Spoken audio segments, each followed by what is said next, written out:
Hey there YouTube, welcome back to Artichoke Dip. My name is Rob, solo tabletop gamer, solo tabletop board gamer, overall solo gamer. And this is Tabletop Talk, where I sit and I talk about different aspects of role-playing games that I like, and maybe give you some insight into some things maybe perhaps you didn't think about before, or maybe you have. And with that, I sit and drink some kind of caffeinated beverage while this talking head rambles about role-playing games. So, in this video of Tabletop Talk, what I'm going to get into is talk about initiative in some systems that are better for solo play rather than some of the more commercialized systems that we see everywhere. And as a solo gamer, how I think they will work a lot better for you and bring more to your game and take your game to the next level rather than being stuck in a slump, almost, if you will. So, before we get into the video, I have a couple of disclaimers I always get out of the way. First one, I am by no means endorsing anybody, and nobody is endorsing me. I have no corporate overlord demon breathing down my back telling you that you should buy this because it's the best thing since the invention of sliced bread. No, so it gives me the ability to be brutally honest and tell you what I really think of a game and give you my honest thoughts on it and not have to worry about repercussions from, obviously, a corporate giant. 2, if you liked my video, click the like button. And if you haven't subscribed, please subscribe. Click that little bell icon, and every time this ugly mug uploads a brand new video, you will hear about it. So let's get into this, my friends. Let's talk about initiative. Now, I love D&D, and I'm not bashing D&D, but it rather is a cookie cutout game. It's the world's most popular role-playing game out there. I mean, if you look, you got the tabletop version. You have the mass media online version of it, of Dungeons and Dragons Online. Heck, they even have apps on your phone to play D&D. And it's just huge. And even if you go into the App Store and you look at Tabletop RPG, and you're going to find apps to help the DM and the player, so on and so forth.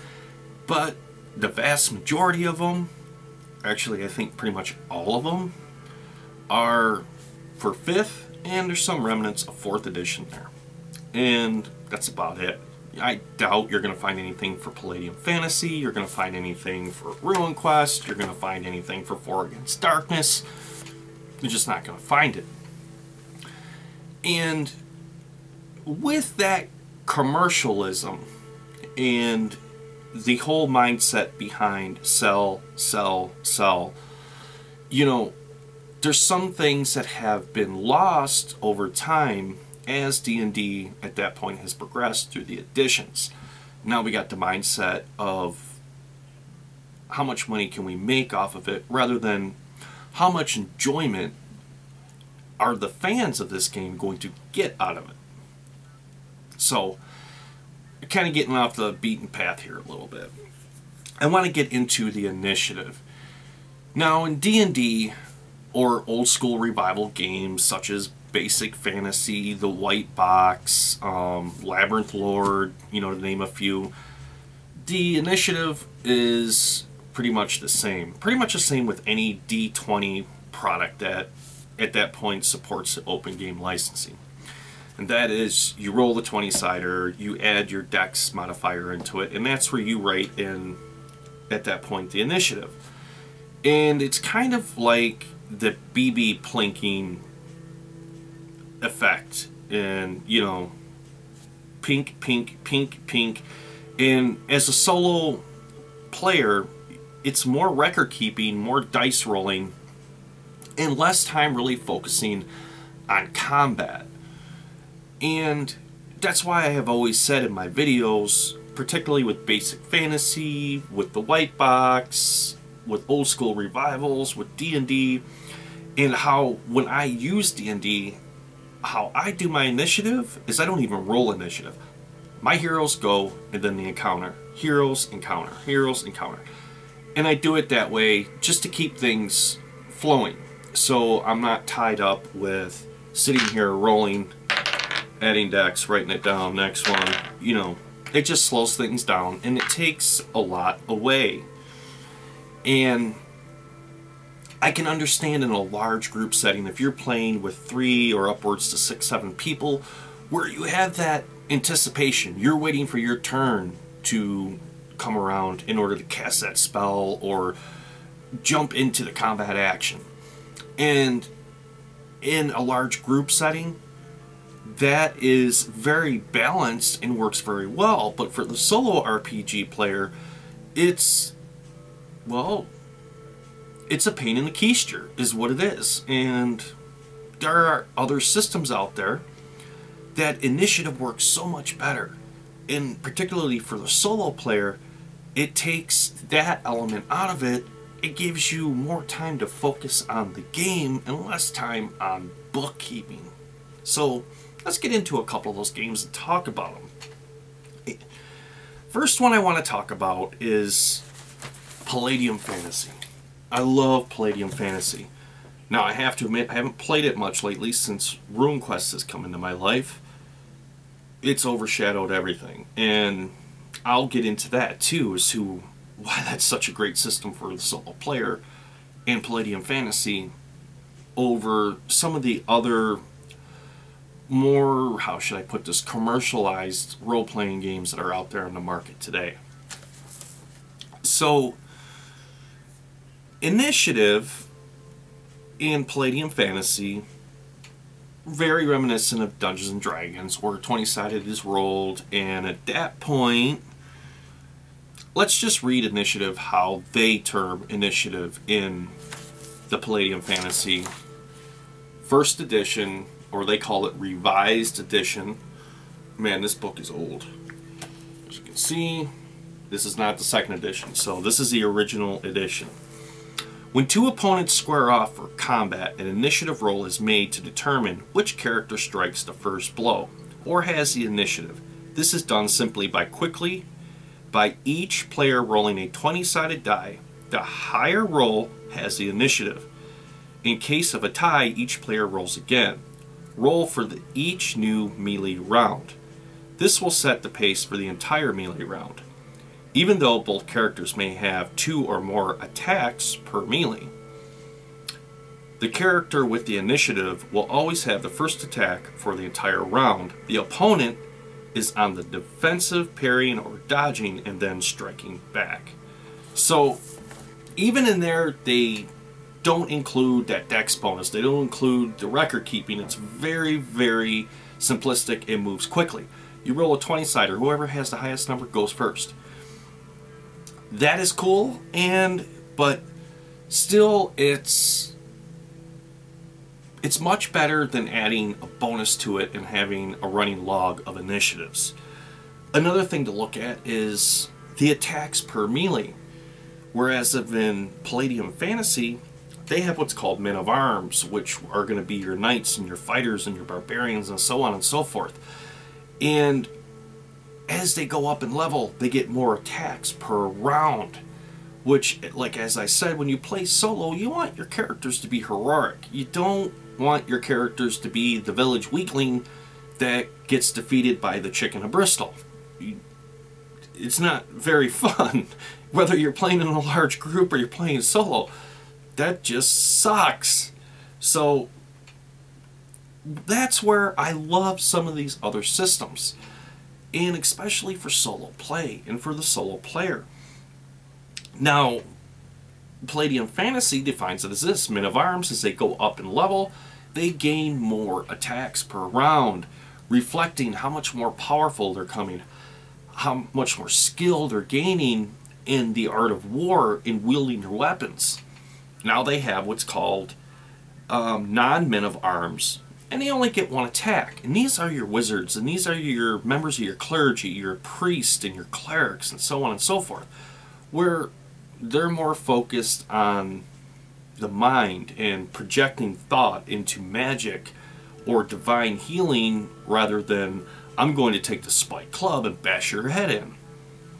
So it's very cool how they break that up, how it flows into combat, how it adds at that point more variables into the initiative, into the attack roll, and it makes combat more interesting. Another thing too to consider about Palladium Fantasy over some of the D20 systems is, one thing about Dungeons and Dragons, Basic Fantasy, White Box, heck, I mean, Pathfinder, I can sit here and go on and on and on. All these D20 systems, when it comes down to your equipment and your armor, so you equip armor to your character, and it gives you a brief description. This is leather armor. Gives you +2 bonus. Okay. And that's it. It's added to your AC, and from there on out, you refer to it as, if I have an armor class of 14, at that point, that encounter is going to attack. He's going to roll the 20-sider. He's going to take that number, add bonuses to it, and if it meets or exceeds that number, my character will be hit, and then damage will be dealt. Now, it's simple, but vague at the same time. Palladium Fantasy kind of takes that to a whole new level, how they do their armor, and it adds more into particularly the solo RPGer, but even a large group, where they view armor as having structural damage capacity. And as your armor absorbs hits, it begins to lose hit points, basically, until at that point it's broken down and rendered useless. So they add into their battle matrices at that point parries and dodges, and it changes at that point the mechanics of combat, because now you're posed with a question, even as a solo RPG player. The encounter at that point has a successful attack on your character. You have one of 3 options. One, you take the damage and you let the armor absorb the majority of that damage, but at that point, your armor is going to be damaged, the armor rating is going to go down. You could try parrying it, and at that point, saving your armor, saving your hit points, but losing your next melee round. Or you could just try to dodge the attack altogether, roll the dice, and hope that the die in your character are quick enough to be able to dodge the attack without taking any damage. That is very cool, and it adds more into it for the solo player. It gives you more options, and it actually helps at that point draw your imagination into the game. It gives you that sense in an encounter, like, oh no, you know, I don't want, oh my god, character's in danger, what am I, and you got to start thinking, and you got to make decisions, and it really does take your gaming to that next level. And as a solo player, it adds more enjoyment into the game. Now, another thing about Palladium Fantasy, D&D and I'm going to say your open game licensing rules are really very simplistic compared to a lot of other role-playing games out there. How they're written, how they're presented. Just like in my last video, I told you when I had the 4th edition starter set, I sat down and I started to read through it, and I lost interest really quickly because it was moving so slowly, and it was written at the perspective of somebody who has never in their life played a role-playing game. This is the how-to guide step by step. Well, I think at this point I'm past that. I'm a little further down the road, and you know, alright, let's get into the rule system. I want to see, at this point, the battle mechanics. I want to see how the encounters, I want to see this, I want to see that. So I lost interest. And all D&D, when you read the books, are set up that way. They're set up, and it could be why they're so popular and they do so well, because a lot of people, when they get into RPG, they're first introduced to Dungeons and Dragons. I'm going to say probably 9 out of 10 people out there can remember slaying their first goblin in a game of Dungeons and Dragons, and at that point they have branched off to other game systems. But they can always go back to that being their first game system that they remember. Nothing wrong with that.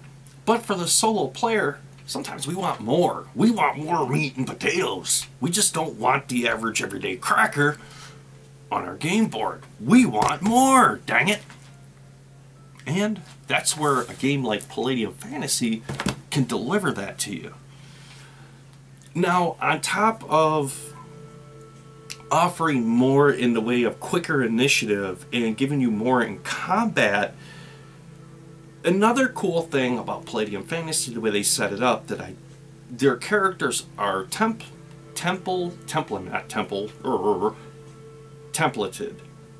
characters. So at that point, when you pick an OCC or an occupational character class, it automatically comes with a certain skill tree attributed to it, and your attributes reflect that and where you fall in your skills, which helps speed up the character process. At first it can seem a bit overwhelming, like, oh, but once you get used to it and you get it underneath your belt, you're going to find that it is a way more smoother way of gaming, and it adds more into your gaming, and it's really enjoyable. So Palladium's going to be the first one I'm going to say if you're kind of looking to take your RPG to the next level. You want to branch out of the cookie cutter D&D. Like I said, most of the stories start out in this old dim tavern with a fire over here, and this weird dude walks in with a quest and a big pouch of gold. Okay, you know, how many times has that happened? And it's a cliche, almost, if you will, to be able to break out of that and get into something different. Get into a different system, a different way of looking at gaming.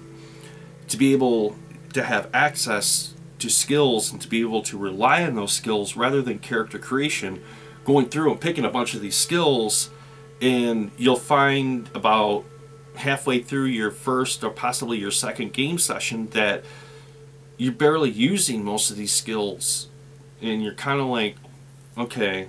Whereas if these games are set up, you use them a lot, and a lot goes into your percentage dice, and it just incorporates more into that solo experience. So Palladium Fantasy is going to be the first one out there. If you guys are looking to branch out, you're looking to take your gaming to the next level, particularly with the way initiative works, combat works, whether it's spell casting, it's melee, it's ranged, whatever it is. If you're looking for a breath of fresh air, something different in your gaming, to add more into it, to give it more depth, you should check out Palladium Fantasy. Now, you can find it still to today on Amazon. You know, it's a funny thing. When I first ordered my very first Palladium book, right, which was, oh man, where did I... This is the bad thing about having too many books. Ah, there it is. Which was this one right here. I will never forget this. So, this is based in Westland, Michigan, is where the corporate headquarters are at. Now, at the time where I was working was in the city next to that. I had purchased it online.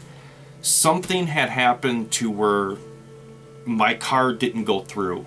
And it was, they sent me an email telling me that they apologized. It was a mistake on their end, not on mine. And if I could come in personally and at that point pick this up. Okay, no problem. So that's what I did. You know, I left for work early, really wanted it. It was on a Friday, and drove over there. So I get to this small little building and go in there and to the receptionist, and I said, you know, this is who I am. I'm here to pick up a book. The lady's like, okay, okay. Well, this gentleman walks up and he's like, what's your name? So I told him. He's like, oh, come around back. I'll give you a tour. So we go walking through the warehouse, and the first thing we come up upon is this Star Wars full-size movie prop of a stormtrooper sitting there with a weapon like this, and they're using it as a coat hanger, which is funny. And I'm like looking at this, I'm going, and there's a bronze plaque on it that says, "To my friend Kevin Sembia from George Lucas." I'm like, holy crap. So, you know, I'm geeking out, I'm looking at the freaking out, and the guy's like, "Oh yeah, that ain't nothing, come on man." So he walks me around the warehouse, and they have a whole team of painters sitting there painting miniatures that they're sending out and packaging, which is really cool to watch them. Really, I mean, gifted people there. And then he was able to walk me through the front offices where they do the art, and they had the artists. Now there's a couple of rooms, he's like, "You can't go in there because those are products we're working on, and I don't want anybody seeing that until it's released." Hey, that's cool, that's cool. Didn't click at this point, right? Because I'm thinking, I gotta get to work, how much time is this gonna take? You know, how do you explain to your boss, "Well, I'm late because, you know, I picked up an RPG book on the way into work." So he had walked me over to the book section, and he goes, "This is the one you're looking for, right?" And I said, "Yep." And he goes, "There you go, sir." I went up to the front, took the card, he rang it, and shook my hand, and he says, "You have a nice day," and he says, "Stop back anytime." Well, he walked away, and at this point, I didn't know who this guy was. And I said, "Hey, thanks for the tour." And I said, "Hey man," I said, "you know, that Stormtrooper movie prop was awesome." He's like, "Yeah, around here I got a Darth Vader one somewhere." He goes, "It's upstairs." He goes, "We got it boxed up." He goes, "It just got in the way." And I'm like, you know, thinking, how dare you box up Darth Vader and put him in a corner, but they did. Anyways, and that's when the reception told me that was Kevin Sembia. And I was like, wow, that was really cool.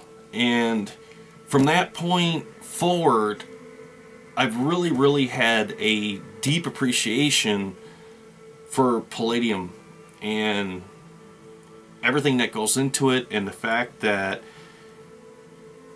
he is the owner of this, and he oversees this, and he's employed all these people, and he has this awesome studio.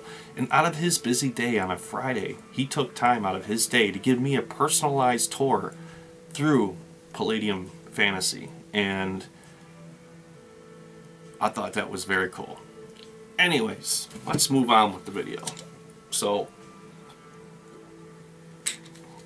the second game I want to talk about, you got it, Ruin Quest, people. Ruin Quest, Ruin Quest.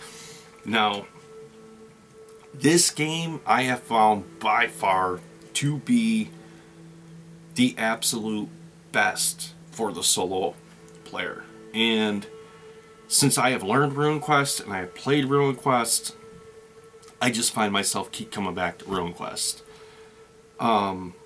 Let's get into some of the differences of Ruin Quest compared to some of the more generic games out there like D&D. First thing is, let's talk about initiative. So Ruin Quest does not use initiative like you would think in Palladium or D&D, where you roll a 20-sided die. It doesn't even come into play. It's not even a thought. They go on what they call a strike rank value. And when your character is created and it uses your size and at that point your power, and they add those modifiers that you get from your ability modifiers, and that reflects your strength, your strike rank modifier. It gives you a number. Now, depending on your weapons, obviously like longer weapons, heavier weapons, at that point it's also going to add into that strike rank for your final result. But how it's cool and it works out, particularly for the solo player. One of the things about combat, and like I'm always talking about with using props, right? Using miniatures and being able to have a visual reference to focus on, particularly in combat or exploration and adventuring, to give you an actual visual reference of time and distance. One of the other things that lacks in solo play, and even when you play in a group, is the scope of time when it comes to a melee round. Now, most RPG systems, when you read, they'll say, okay, in our world, one melee round is however many seconds and blah blah blah blah, and then it's reflected into how many actions you can take and so on and so forth. But when we get into playing, that goes to the back of our minds and we really don't think about it, and it really doesn't compute, I should say, when you're playing. This game, however, focuses on that, and the way that it does focus it really is a game changer, and for the solo player it is awesome and adds into it. So the way that they focus on their initiative, and particularly in their combat matrix, is they say there are 12 ranks in one melee round, which they call strike ranks. Now, if your character has a strike rank of 3, that would mean your character would go on the 3rd, the 6th, the 9th, and then the 12th. So every round, your character would essentially get 4 attacks per round. That also goes for your encounters as well. So if you have an encounter that has a strike rank of 2, they're going to go on 2, 4, 6, 8, 10, 12. So it has its checks and balances. But the cool thing about that is when you play solo, you don't have to keep a going ledger of initiative if you don't want to. You, at that point, know where your strike rank is, know there's 12 strike ranks, and you know at this point my character's going to get this many attacks per round. Now, just like Palladium Fantasy, there are some cool things that they add into this.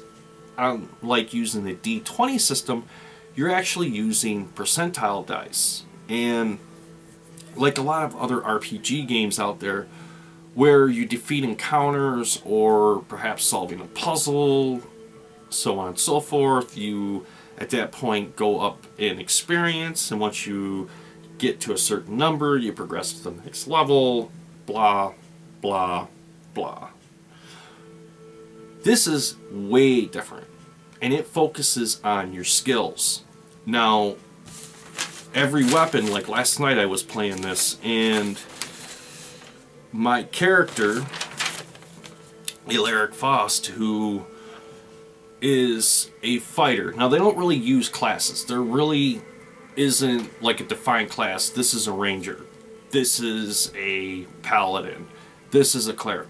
It doesn't go that way. Your attributes at that point help, how would I put it, detail your character, so every character is unique.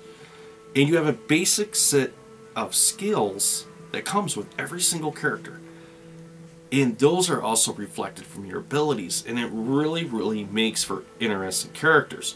Now, every time you have a successful hit with a weapon, like last night I was playing, I had 2 critical hits back to back, boom boom, and I was able at that point to roll to see if my skill increased, which it did. I started the game and he had a 50% bonus at that point to the sword. Now, at the end of that game session, he has a 65%. He is just rude with the sword out there and very hard to beat, particularly when I get into, like, I roll a 20 on the D100s and I have 65% to subtract from that. There's not much that Encounter is going to be able to do to parry that unless he rolls a critical himself, which is pretty hard to do, and it doesn't come up very often. Now, on top of that, the strike rank, you also have the option to, at that point, parry and dodge and all these other aspects of combat that come into the system and that are emphasized that some other game systems don't really emphasize on. And for a solo player, it leaves you wanting more, whereas RuneQuest will deliver that. Another cool thing that I like about RuneQuest is magic is not limited to a particular class. Every character has the ability to cast spells and to learn rune magic and be able to incorporate that which is really cool, and I really do like that about the game, because D&D, when you use a wizard, the thing about the wizard is, yes, starts out weak with a few spells, but normally when he gets up around 3rd to 4th level, wizards start getting rude. They gain more spells. I'm sitting here tripping over skills. They gain more spells and they become more powerful.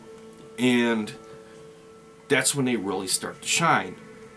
But even though they become more powerful and they start to shine, they're rather fragile. They can't wear armor, and you always have to have somebody there to protect them. Otherwise, well, they're just not going to last that long.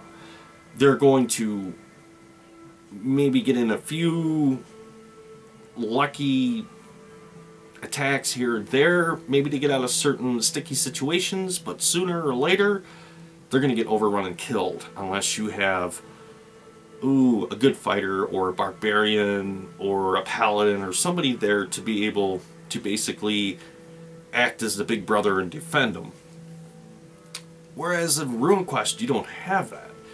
You could imagine having a really, really powerful fighter, but that fighter also has the option, and he has a rune inscribed into his sword where he can look at it and cast Flame Blade.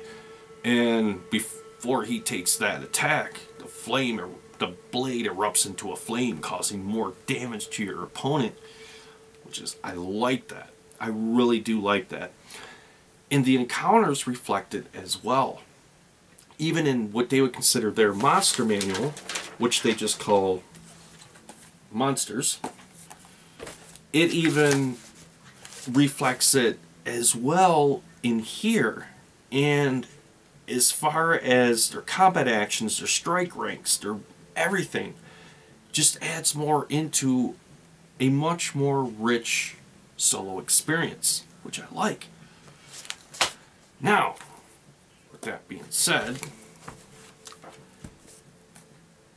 if RuneQuest sounds like, hey, this is pretty cool, and this would be something I would really like to get into, all RuneQuest is really cool. And I really, really do like the Mongoose version. But my favorite is this version. This is the original 2nd edition, and they have re-released this, and you can still get it. And if you really want to break out of the chains of a D20 or old school revival system and get into a really, really fun RPG system that's great solo, that will give you hours of enjoyment and replayability, pick this book up. You will not be disappointed. Rule systems are very simple to understand. Character creation is very simple. Everything is very simplistic how to run this game, even for the solo player. Now, once you get this under your belt, and it's really not that hard to really learn, like I said, I would say this system is way, way easier to learn than 4th edition, and I'm thinking even 5th edition. That's how simple this system is. But because the system is simple to understand and learn, doesn't take any of the complexity away from it that it adds to not only a group experience, but the solo experience as well. Now, the other cool thing that I like about RuneQuest that Palladium Fantasy doesn't even focus on, D&D doesn't focus on. Okay, D&D, you have your character, not your character, but let's say your encounter has 8 hit points. Let's say it's a hobgoblin, right? And I'm coming up with this because I'm going to get into the next thing I want to talk to you solo enthusiasts about. So let's say it has 8 hit points. You hit him, you roll your damage die. you do 6 points. So now he's down to 2 points of damage. Okay. And you wait for that round to come around again to be able to attack him again. Where Ruin Quest is cool is when you roll your percentile, you subtract at that point your attack bonus percentage and your skill and your weapon percentage. And at that point, you roll your damage. But you also roll a 20-sided die because everything in Ruin Quest has a specific body part that has an allocated amount of hit points to it. And this really, really amps things up and adds more into the solo experience. So let's look right here at the Dark Troll, and as you can see on there, it gives you the hit location. So that's where this factors in. This particular Dark Troll has 6 hit points on the right leg. So if you have done a total amount of damage of 8 hit points and you rolled a 2 on your d20 to the right leg, at that point that right leg has been damaged enough that that creature basically has fallen prone. And it's going to cost him one of his turns to be able to get back up, to get back into the combat. Now, when it comes to your limbs, they suggest that twice the amount of damage, so 6, so a 12 points of damage to that particular limb would mean the limb is completely severed off. Whereas if, obviously, the head, the chest, or the abdomen, once that hit point is depleted, that creature would be dead. Or your character. Just all depends. Either way, it is a completely different way for the solo player because it really does add more into it.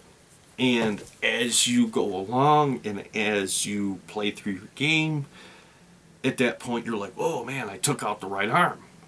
Well, wait a minute, this thing was an archer. Well, he ain't firing no more bows and arrows, and guess what? Next round I'm going to go hunt him down. You know what I mean? So that adds that into it as well. And it really does make for an enjoyable experience for the solo enthusiast as well as in a large group of play. So don't be afraid to branch out. You know, one of the things about RPG systems, I want to say it's more or less a myth rather than fact, is a lot of people will shy away from learning a new system going, oh, well, no, I heard that's like really, you know, really hard. It's really a lot of stuff to it, and you know, it's really hard to learn. No, it's not. You know, contrary to popular belief, the majority of the most current games out on the market, being 4th edition, 5th edition, Pathfinder, all of these systems have way more rules and complexity added to them, even though the way that they're written and presented is easy for the beginner getting into the hobby to be able to understand. But the problem is you're constantly, the way that the game is set up, you have to have these books, and you have to constantly go back to these books to get these rules, to be able to understand the definition of the rule, to be able to apply it to the game, to be able to get the outcome. Whereas of some of these game systems, the rules are extremely simple to understand, everything is simple to understand, and the majority of the book at that point is giving you equipment and spells and tables to be able to, at that point, add more into the game. So when you go, well, I'm going to cast Fire Arrow. Well, I can't remember how much Fire... Okay, Fire Arrow does this. Okay, got it. So that's where the difference comes in. Don't be afraid to, at that point, as a solo enthusiast, break out of the shell. You know, D&D is simple. D&D, I will always have a special place in my heart for D&D, older D&D specifically. Like I said, I picked up these new D&D books in the Dungeon Master's Guide. I love the dungeon generator on it. It's awesome. It is a really, really cool section of that book. And I really, for the solo enthusiast, if you guys ever get a chance to come across this for cheap, this book itself, I'd recommend picking it up just for the dungeon generator in the back. The other thing I like about it is the campaign setting it gives to you. And I've answered some comments this week on the channel. Some people have left comments and voiced their concerns and their opinions on 4th edition. Whether you like it, you hate it, you're indifferent about it, doesn't matter. But did I pick up 4th edition to, at that point, become a 4th edition junkie? No. At that point, brand new books, dirt cheap. I'm going to add them into my collection, but I'm going to use these for what they are, and they're a tool, and that's all they are. Such as the dungeon generator out of here is going to work out great, and I love it. Looking at this, the way that I have done my solo RPGs and creating my dungeons, which I'm going to do a video on that soon, this really helps streamline it and makes it very simple. So for the solo enthusiast looking to get into making your own dungeons at that point, if you can get this cheap for around $5 to $7, you have it in here, and you can always reference back to it. Doesn't mean you have to play this edition to be able to use some of the ideas out of here to incorporate into another game. I mean, heck, you could use some of the ideas out of here in your Palladium Fantasy game, or your RuneQuest game, or even your Labyrinth Lord game. After all, they're just imaginative ideas that are put in here. So don't be afraid to, how do I put it, break them binds. Don't be afraid to test the waters a little bit and see what else is out there, because the one thing about the solo experience is the fact that you find what you like, you take what you like, make your system the way you like it, and throw away the rest, basically. And that's what I've always done. And I've always had a lot of fun with it. To give you a good point here, I picked up Scarlet Heroes. I love the tables in the back of this. And I find myself going back to these tables rather than this book. You know, I'm half tempted to, at this point, just rip the pages out of the back of this book and with the rest. But I won't do that. What I'll probably more than likely do is take some pictures of it, convert it to a PDF file on my computer, and print them out. Just to give you an example of, don't be afraid to branch out. Don't be afraid to try newer systems out there. And you may be surprised as to what you find. And I am going to re-emphasize this again before I move on with this video. This is the solo experience. This is about you. It's not about what they suggest out of these books that a group of 8 people would play, because 8 people aren't playing, you are. So it's about making it fun for you. The fun trumps rules every single time. Just like I said when it comes to your story, story trumps rules. If you create a story, you create a world, and whatever game system you're using, if there's a particular rule or restriction that may at that point butt heads, get rid of the rule. It's about the solo play. It's about enjoying the solo play, enjoying your hobby. I think I've said enough about that. I think I've said enough about some different RPG systems out there you guys should try, and break away from the chains of the more popular systems out there that are just more and less a change of cover, different verbiage on rules, but ultimately, at the end of the day, you look at them. I mean, you take away all the art, you take away all of that, you sum it up, and you put down 3rd edition next to basic fantasy, so on and so forth, and you're going to find it's all the D20 system. It's all the same rules. They're just presented to you a little differently. I know some people are going to argue and say, well, no, they're not. No, they're not. You know, they really are. That's all they are. You know, it hasn't really changed all that much. And unfortunately, unless you go back to the older editions of D&D, particularly like the 2nd edition where they introduced THAC0, and a lot of people didn't like THAC0, and it was kind of funny because people are like, I refuse to play 2nd edition because I hate the THAC0 system. They ruined D&D. I'll stick with advanced D&D because that's the only edition. And then, you know, you had the people who despised advanced because basic D&D was the only edition. And anyways, I'm rambling. I could go off about this for hours, but I'm not. I'm done. And that's it. So, I think I need some more caffeine.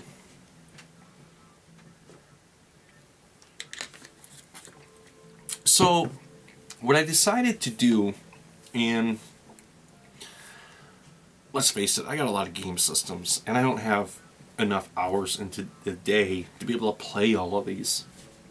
So, I kind of, at that point, pick one, spend a few hours with it and play it, pick a board game, and, you know, have an evening of doing that. Lately, my evenings have been dominated by Massive Darkness, not playing it. You know, I got the system, and they should call it Massive Miniatures, not Massive Darkness, and started painting all these guys up and blah blah blah blah. And you know, it's like one of those endeavors that you take that you think is going to take a short amount of time until you get into it and you realize, wow, there is a lot here. And that's where I'm at with it. And I've kind of got a little burned out on it and gone back to it. So what I did last month is I signed up for the Dungeon Crate. And I'm sure probably a lot of you, if you played RPGs, you know what the Dungeon Crate is. If not, I'm going to explain it to you here. And explain how it's kind of a value, particularly if you're like me and you own a lot of RPGs and you're not looking into buying any more new systems. You just want to play the ones that you have, but you're just kind of looking for some fresh material every now and then to be able to make stuff feel new again. And that's where a Dungeon Crate can really, really, really help with that. This is my first one I received, and I was a little, let me put this, on the fence as to what I was going to get, knowing that everything is written for the 5th edition, and how Palladium and RuneQuest now have more or less dominated my RPG taste rather than D&D. Even though I still do play 2nd edition D&D and 3rd edition every once in a while, but I gravitate towards them systems more. That I was surprised as to what I found in here. And let's talk about some of these. So, to my surprise, they give you this adventure book in here to go through, and this takes place in the world of Bargoza, and they give you the map on the back. And of course I got this Friday, and Friday evening after dinner I'm sitting and I'm, you know, reading through this to get the gist of things, trying to make a decision as to, you know, am I going to use this, am I not?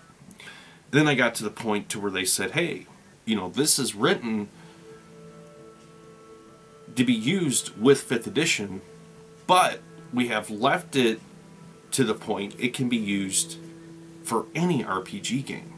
So it's not written just, you know, particularly for 5th edition. It makes it easier for the game master running 5th edition to be able to pick this up without any alteration, sit down and run it. But it's simple enough to where you can glance through it, and at that point adapt it to any RPG system you're using. And I found it really, really interesting, and said, okay, let's give this a shot. So, to my surprise, I've been having a lot of fun with it. And of course, what game system did I choose to use? Ruin Quest! Yeah. And I've been having a lot of fun with that.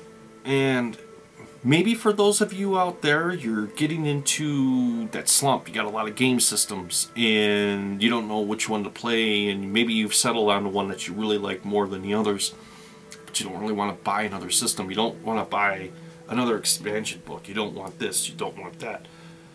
The Dungeon Crate might be for you, because every month it gives you a new adventure that it sends to you to be able to run through. And it's already set up and written out. It's very, very, very simple to run. It's, you know, I was having great fun with it. And I'm about halfway through it. And when I finish this video, I'm going to probably finish this up tonight. I might make it last a little longer. Well, we'll see. Anyways, on top of getting the cool adventure that you could use, and it works really well solo, I will tell you that, they also send you some cool stuff you can add into your gaming arsenal too. Tiles, you know, they're laminated cardboard, nothing special. But the one thing that they did send that I thought was really cool that's used for this game, and it can also be used over and over, and when I decide to play 4 Against Darkness again, one thing I think is going to work real well with 4 Against Darkness is they sent me this cool map with this.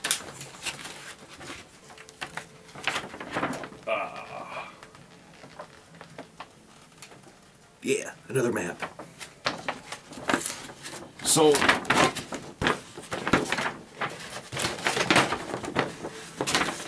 now, on top of dungeon tiles I already have and I already use, but sometimes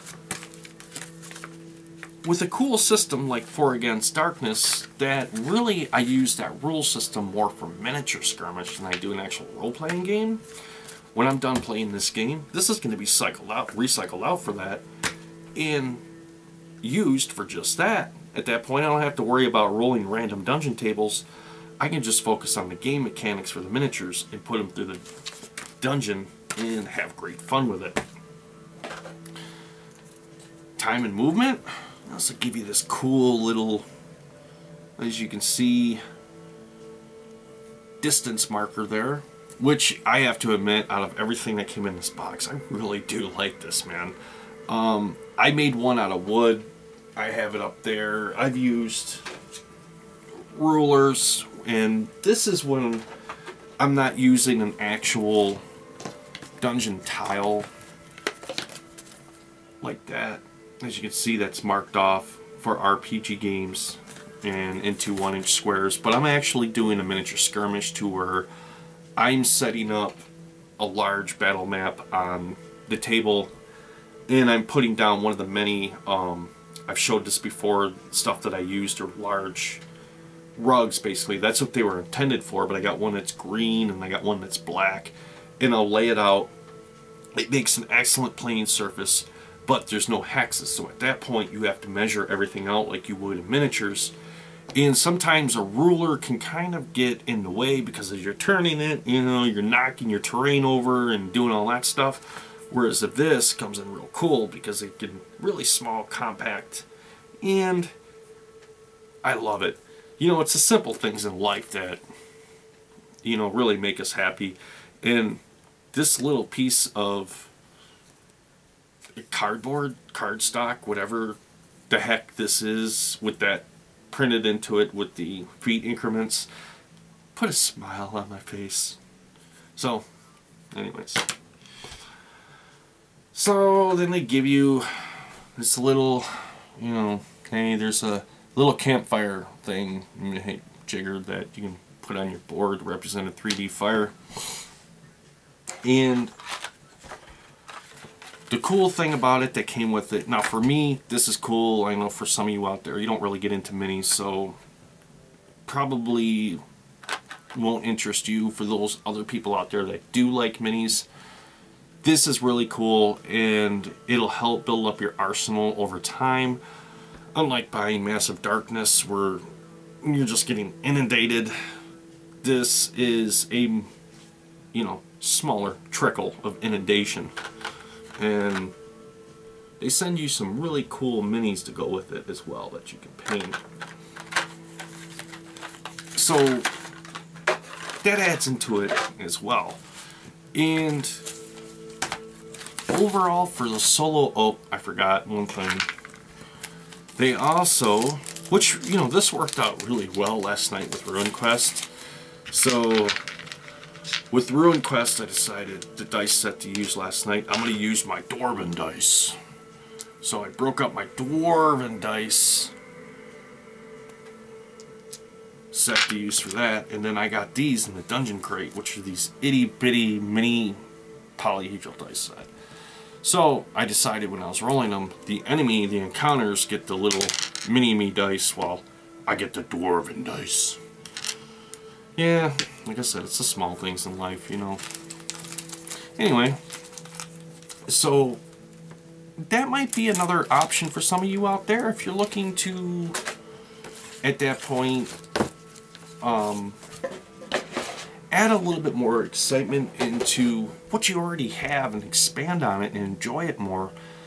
The Dungeon Crate, in my opinion, like I said, it's my first one, and we're going to see how this goes. So far, I'm really happy with what I got. And every month, it's a surprise. It's different when you open them up. You get something else new.